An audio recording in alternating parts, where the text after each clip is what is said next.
what we're going through with the coronavirus response and the lockdowns and the maskings and the closures and the end of jobs and the end of school and the handouts and all of it, the self-isolation, all of it is tantamount to torture according to Amnesty International's own definition and categories of what counts towards coercive or torturous treatment towards prisoners of war. And in this current paradigm that we're living under with this supposed global pandemic, I believe what they are doing is capitalizing on that psychology that they understand about the doctor-patient relationship.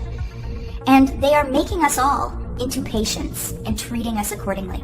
This, of course, is another method of torturing someone. This should be definitely against the Geneva Conventions. It should be against any form of human decency to treat someone who is not sick as if they are sick.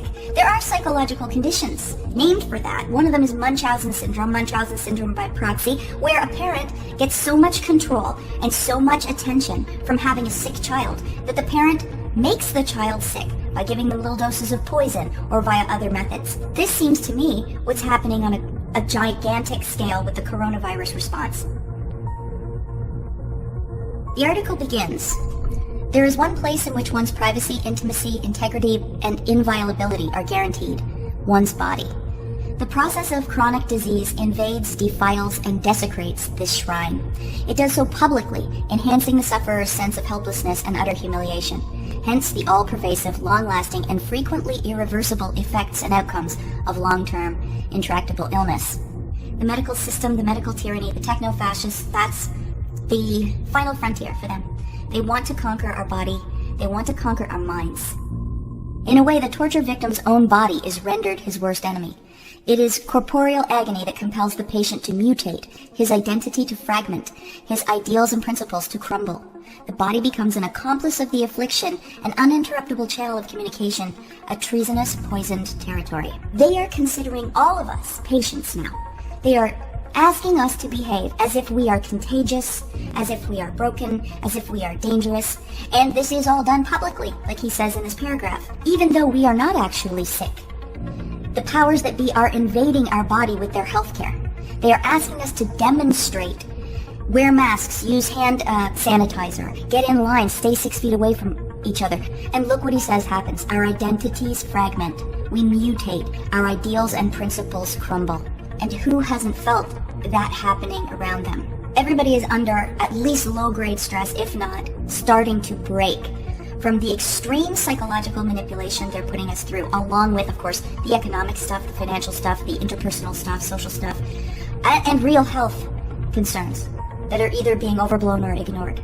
They're locking us into this dance that a chronically ill person has with the medical system, the helpless relationship, the dependent relationship that they have with that system. It fosters a humiliating dependency of the abused on medicines, doctors, and bureaucracies. The impersonal character of modern healthcare objectifies the patient, further adding to his or her alienation. As he sees it, he is rendered bestial not by the inadequacies of society and medicine, but by his own flesh. I certainly see that happening. The objectification of people, it's near complete now. We are alienated from our bodies because we are not sick, yet we must behave as if we are. We're being degraded. We're being dehumanized. We are being rendered bestial, where our main concerns now, whether we really realize it or not, are survival-based. And we are getting to see one another as if we're dangerous or enemies or competitors, instead of being more or less brothers and sisters in our countries and in our communities. It's tragic what they're doing. And it goes along with the Amnesty International report on torture's description of torture, where they described Biederman and his study of prisoners of war. And he said that the Chinese and the communists were not magic when they broke the prisoners. They weren't using any special techniques. They were just inducing the 3 Ds: dependency, debility, and dread. Can you see that in the coronavirus response? Can you see that in a chronically ill patient? Their dependency on the doctors. Let's continue reading Sam Vaknin's article. Illness robs the patient of the most basic modes of relating to reality and thus is the equivalent of cognitive death. Space and time are warped by sleep deprivation. The self-I is shattered.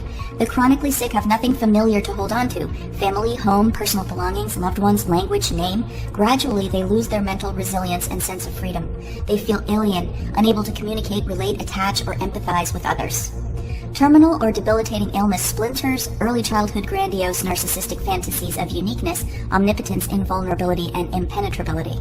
But it enhances the fantasy of merger with an idealized and omnipotent, though not benign, other, the medical doctor, often the inflictor of agony. There we have Dr. Fauci, here we have some experiments from Dr. Mengele, and here we have families trying to cope with the fact that they've got their elderly loved ones locked up in nursing homes where they can't even visit them, can't help them through their illnesses, can't help them through anything with dignity.